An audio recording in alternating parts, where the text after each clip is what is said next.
हाँ, तो मैं डिस्कस कर रहा था सेट में, थोड़ा सा वीडियो प्रॉब्लम आ गई थी, टेक्निकल प्रॉब्लम आ गई थी। तो हम बात कर रहे थे काउंटेबल और अनकाउंटेबल। तो मैंने आपको एक स्ट्रक्चर यहाँ बताया था आपको, क्या था, एक पहला था नॉन एम्प्टी, फिर क्या था आपका एम्प्टी, सर उल्टा कर दिया मैंने, कोई बात नहीं, नॉन एम्प्टी, फिर नॉन एम्प्टी में दो सेट थे, क्या था, एक फाइनाइट और एक था आपका इनफाइनाइट। फिर फाइनाइट के भी दो पार्ट थे, फाइनाइट के दो पार्ट एक ही पार्ट था काउंटेबल, कि वो काउंटेबल है कि नहीं। काउंटेबल तो होगा ही, क्योंकि नंबर ऑफ एलिमेंट्स को आप राइट कर सकते हैं, मतलब नेचुरल नंबर से मैपिंग कर सकते हैं। इनफाइनाइट दो पार्ट थे, फर्स्ट वन इज काउंटेबल और सेकेंड वन इज अनकाउंटेबल। तो यही मैं अभी आपसे लास्ट वीडियो में डिस्कस कर रहा था, लास्ट लेक्चर में भी, जब प्रॉब्लम वीडियो में थी उसके पहले। तो मैं नेचुरल नंबर और रियल नंबर और इंटीजर, सेट ऑफ इंटीजर बात कर रहा था। मैंने कहा सेट ऑफ इंटीजर काउंटेबल है, set of natural number countable है, इनफाइनाइट तो है बट काउंटेबल है, but set of real number infinite भी है और अनकाउंटेबल होगा। क्यों? क्योंकि हम रियल नंबर की नेचुरल नंबर से मैपिंग नहीं कर सकते। जो रियल नंबर के सेट के एलिमेंट हैं उनकी मैपिंग आप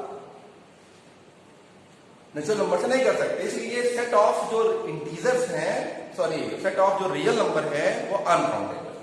अच्छा, एक प्रॉब्लम पूछता हूं आप लोगों से, बताइएगा सेट ऑफ स्टार, जो तारों का ग्रुप है, सेट ऑफ स्टार्स, क्या ये सेट ऑफ स्टार कोई सेट मान लिया ए, ये सेट ऑफ स्टार ए, ये किस कैटेगरी में जाएगा? क्या वो एम्प्टी होगा? नहीं भाई, कम से कम एक बार स्टार तो है ही, कम से कम एक मिल गया तो एम्प्टी तो नहीं होगा। नॉन एम्प्टी होगा? यस, नॉन एम्प्टी तो होगा ही, तो कुछ उसको है ही इसके अंदर। फाइनाइट होगा या इनफाइनाइट होगा? जाहिर सी बात है इनफाइनाइट होगा, क्योंकि फाइनाइट काउंटेबल तो है, फाइनाइट नहीं होगा, कि सेट ऑफ नंबर बहुत ज्यादा उसको रिप्रेजेंट नहीं कर सकते हैं, मतलब इस तरह से हम अपने उसको हम राइट नहीं कर सकते फॉर्म में, इसलिए हम इनफाइनाइट यूज करेंगे, इनफाइनाइट लिखेंगे। इनफाइनाइट भी कौन से होगा, काउंटेबल की अनकाउंटेबल? यही प्रॉब्लम, यही क्वेश्चन आपसे लास्ट क्वेश्चन हमारा यही है। ये तो क्लियर है, यहां बताइए अनकाउंटेबल है या नॉन काउंटेबल। तो अकॉर्डिंग टू मैथमेटिकल डेफिनेशन, अगर हम डेफिनेशन यूज करेंगे तो क्या स्टार्स को हम नेचुरल नंबर से मैपिंग कर सकते हैं? भाई काउंटिंग करिए, 1 star 2 star 3 star 4 star 5 star, counting तो कर रहे हैं ना। तो क्या हुआ, आप सेट ऑफ स्टार के एलिमेंट्स की नेचुरल नंबर से मैपिंग कर सकते हैं। दैट मीन्स वो क्या होगा, काउंटेबल होगा। यानी सेट ऑफ स्टार क्या है, वो एक काउंटेबल है, ठीक, क्योंकि आप नेचुरल नंबर से मैपिंग कर रहे हैं। तो ये तो बात हो गई आपकी काउंटेबल नॉन काउंटेबल, जो छूट गया था अभी लास्ट में, तो मैंने आपको कंप्लीट कर दिया वो।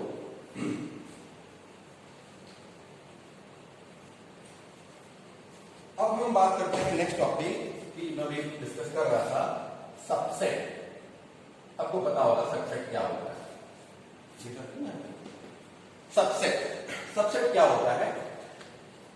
सपोज यू हैव टू, हमारे पास दो सेट है, 1 2 3 4 5, 1 2 3 4 5, मान लिया सेट ए, और बी सेट ले लिया मैंने 1 2 3 4 5, ठीक। ए में कौन कौन से एलिमेंट है? 1 2 3। बी में कौन से एलिमेंट है? 1 2 3 4। क्या ए के सारे एलिमेंट सेट बी में है? बिल्कुल है, 1 है 2 है। यानी जब किसी एलिमेंट के सेट के सारे एलिमेंट दूसरे सेट में हो, तो वो पहला वाला सेट क्या कहलाएगा? सबसेट ऑफ बी, यानी A is subset of B. ये इसका सिंबल है, A is subset of B. Equal से लगाइए, बताऊंगा क्या अंतर है। यानी ए के सारे एलिमेंट बी में है, that means A is subset of B. एक डायग्राम इसे बोलते हैं वेन डायग्राम, ये पढ़ा होगा आपने, ठीक है। वेन डायग्राम क्या है, सेट में भी आगे डिस्कस और करेंगे इसके बारे में। तो यू यहाँ सिंबल होता है यूनिवर्सल सेट, का भी बताऊंगा सेट क्या होता है। तो यूनिवर्सल सेट किससे रिप्रेजेंट करते हैं इसको? तो हम दो सेट बना दिया, ए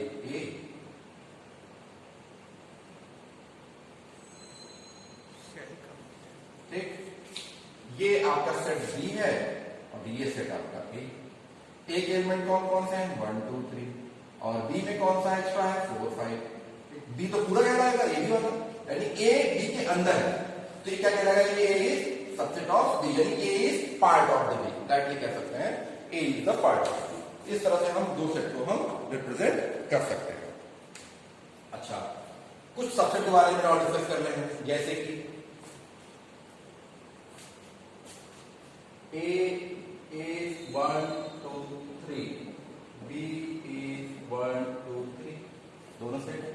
क्या सेट A B के अंदर है, यस है, बिल्कुल है, तो A is subset of B। But जब ऐसा हो दोनों सेट एलिमेंट्स और हम उनको बोलते हैं हम प्रॉपर सेट बोलते हैं, और इक्वल को हटा देंगे। A is proper set of B, यानी A B के अंदर, ठीक है, बात समझ में। आप इसका रिवर्स भी कह सकते हैं, क्योंकि मैं अगर रिवर्स बोलूं तो B के सारे एलिमेंट A के अंदर है, यानी B इज सबसेट ऑफ। अब ध्यान से देखिएगा, दोनों सेट सेम, जो एलिमेंट A में वही एलिमेंट B में। इसका मतलब ये है कि एक आपको एक थ्योरी, एक कॉन्सेप्ट, या क्या बोलते हैं उसको, एक आइडेंटिटी या एक नियम, एक रूल पता लगा आपको। अगर आपको दो सेट को सेम प्रूफ करना है, these both set are same, इसके लिए आपको एक प्रूफ, एक थ्योरी, मतलब एक रिजल्ट प्रूफ करना होगा कि अगर दो सेट यानी A subset of B as well as B, पढ़ा होगा लॉजिकल एंड ऑपरेटर सी में, या अगर A B subset of B as well as B subset of A, we can directly say A is equal to, यानी दोनों set same होगा। ये एक कॉन्सेप्ट है, इसे याद रखिएगा। अगर जरूरत पड़ेगी तो आपको हम थ्योरी क्वेश्चन देंगे, न्यूमेरिकल क्वेश्चन देंगे, इसमें आपको प्रूफ करना होगा कि सेट A सेट B और सेट A और B अगर डिफाइन किया गया होगा तो आपको ये रिजल्ट यूज करना होगा कि if A is subset of B as well as B is subset of A, then we directly can say A equal to B, यानी A is, ठीक। तो इसलिए मैंने बता दिया कि ध्यान रखिएगा कि ये रिजल्ट यूज होगा। एक और, ये तो पहला रिजल्ट था, एक और रिजल्ट इसी सेट की बात करते हैं, ए की बात। ए इज सबसेट ऑफ ए, या क्या ये सही? क्या कोई भी सेट अपने का सबसेट होता है? बिल्कुल होता है भाई। ए के एलिमेंट क्या है, 1 2 3, और ए के एलिमेंट क्या है, 1 2 3। भाई बात दोबारा रिपीट कर रहा हूं, यानी ए के सारे एलिमेंट ए में ही तो है, यानी ए इज सबसेट ऑफ ए। बात समझ में आ गई? ये प्रॉब्लम इसमें है। थर्ड बहुत इंपॉर्टेंट है, सिंपल सी बात है। जैसे आप दिल्ली में रहते हैं और दिल्ली इंडिया में है, तो दिल्ली सबसेट ऑफ ए, जो दिल्ली में वो इंडिया में है, लेकिन जो इंडिया में सारे अलग अलग एरियाज है वो दिल्ली में नहीं है। तो कह सकते हैं कि Delhi is a subset of India, but India is not subset of Delhi. एक रिजल्ट और है कि A is subset of B, B is subset of C, then we can say that A is subset of C, यानी A B का part, B C का part, तो A B C का part होगा। यानी अगर A B का part है, यानी A के सारे एलिमेंट B के अंदर हैं और B के सारे एलिमेंट C के अंदर हैं, तो A के भी सारे एलिमेंट C में होंगे। That is called transitive relation. Relation की बात आगे करेंगे और अभी इसे ट्रांसिटिविटी बोलते हैं।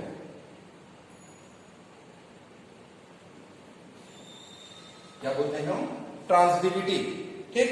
तो सेट जो है वो ट्रांसिटिविटी रिलेशन को फॉलो करता है। हाँ, अगर ए बी का सबसेट है तो बी ए का सुपर सेट होगा, उसका रिवर्स कह सकते हैं। अगर ए बी का सबसेट है तो इसको हम ऐसे भी कह सकते हैं, B is the super set of A. मतलब पूछे आपको सबसेट क्या होता है, कि अगर कोई सेट ए बी का सबसेट है तो बी ए का सुपर सेट है। ए बी का सबसेट है तो बी ए का सुपर सेट है, मतलब उसके ऊपर है। बी इज सुपर, मतलब इससे अबव है, ज्यादा है, ज्यादा पावर है। क्यों? ज्यादा एलिमेंट इसके पास है, ए का तो है ही, कुछ एक्स्ट्रा भी है। तो B is the super set of A, but A is the subset of A, क्योंकि ए के सारे एलिमेंट बी के अंदर हैं। ठीक, अब एक और नेक्स्ट है प्रॉपर सबसेट, इसे चाहे स्क्रीनशॉट ले लीजिए आप। अब 3 विषय याद रखिए, 1 2 3। ठीक, एक और आपका ले लीजिए नेक्स्ट, प्रॉपर सबसेट क्या होता है? प्रॉपर, छोटी सी बात है, प्रॉपर सबसेट कोई बड़ी बात नहीं है, हम डिस्कस करेंगे। प्रॉपर कि अगर ए बी का सबसेट है, अभी पढ़ा मैंने सबसेट, लेकिन ए और बी इक्वल नहीं है, क्या बोलते हैं, ए और बी इक्वल नहीं है, then A is proper set. तब ये तब सिंपल, मैंने आपको बताया था, मैंने थोड़ा रॉन्ग बता दिया था आपको, उसको करेक्ट कर लीजिएगा। ये वाली बात कि अगर ए बी का सबसेट है और ए बी इक्वल नहीं है, then A is proper subset of B कहा जाएगा।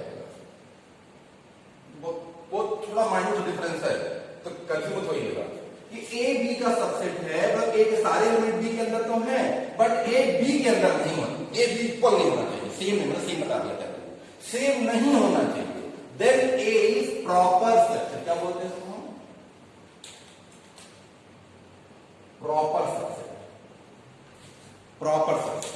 ठीक, और इसको देखो कैसे करते हैं, बट इक्वल और लगाते हटा देते हैं, इक्वल लगाएंगे सबसेट ऑफ बी, इक्वल नहीं लगाएंगे तो प्रॉपर सबसेट ऑफ बी। तो 3 बार पढ़ा आपने, सबसेट, सुपरसेट और प्रॉपर सबसेट। तीन अलग डिफरेंशिएट कर लिया, दिमाग में कीजिएगा, सबसेट, प्रॉपर सबसेट, सुपरसेट और प्रॉपर सबसेट, क्योंकि आगे जरूरत पड़ेगी, इसलिए बता रहा हूं। और लास्ट आपका है, आज जो लास्ट में बताऊंगा, ये क्या है, इक्वालिटी ऑफ सेट। इक्वालिटी, दो सेट इक्वल कब होते हैं, अभी बताया था मैंने रिजल्ट। तो दो सेट इक्वल कब होंगे, जब दोनों सेट के एलिमेंट सेम है। इक्वालिटी ऑफ सेट, तो दो सेट अगर सेम एलिमेंट उसके अंदर है, सपोज ए 1 2 3, बी 1 2 3, तो ए इक्वल टू बी, ये क्या है, इक्वल है, तो दोनों एलिमेंट है। अच्छा, तो चेंज कर देता हूं, यहां ब्रेक कर दूं, यहां बंद। अब बताइए क्या दोनों इक्वल हैं? क्या दोनों इक्वल हैं? क्योंकि मेरा ऑर्डर चेंज कर देता है। क्या दोनों इक्वल हैं? सोचिए, ये राइट इज रॉन्ग।